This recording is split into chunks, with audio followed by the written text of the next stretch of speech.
Welcome back to the channel. Today we're going beyond the headlines and doing a proper analysis of which jobs are actually vulnerable to AI displacement. Not speculation, not fear-mongering, but research-based analysis looking at what tasks AI can and cannot do. The key insight from labor economics is that AI doesn't replace jobs, it replaces tasks. Every job consists of a bundle of tasks, and AI's impact depends on what percentage of those tasks can be automated and how valuable the remaining tasks are. Let me walk you through the research. Bloomberg's analysis found that AI could replace 53% of market research analyst tasks and 67% of sales representative tasks. But managerial roles face only 9 to 21% automation risk. Why the difference?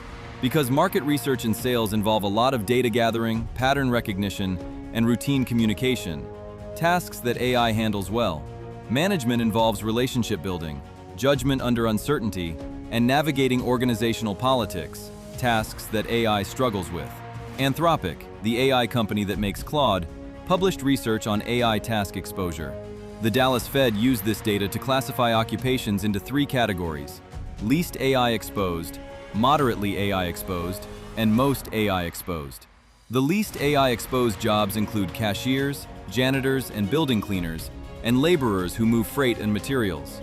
These are physical jobs requiring presence, dexterity, and adaptation to unpredictable environments.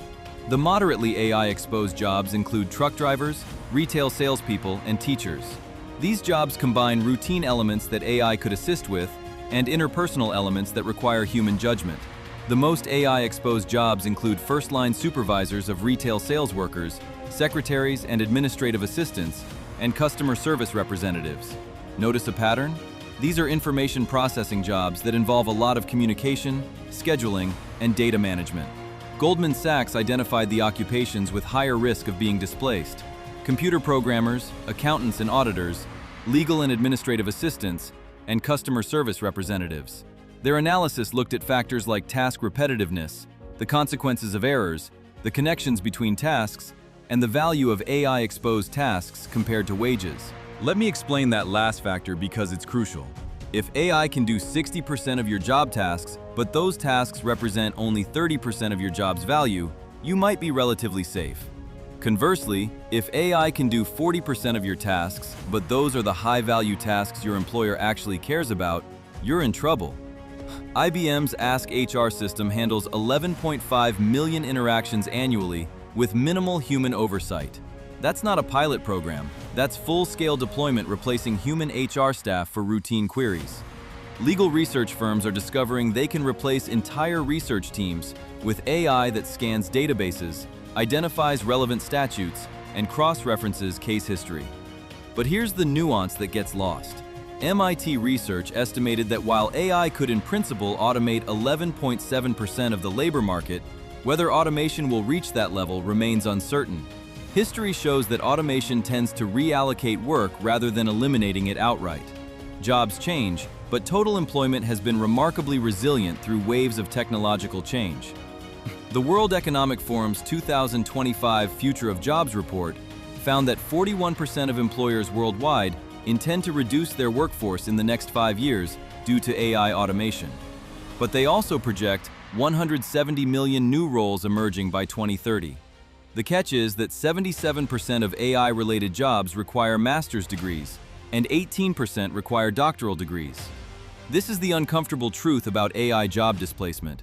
It's not about total job numbers, it's about job polarization.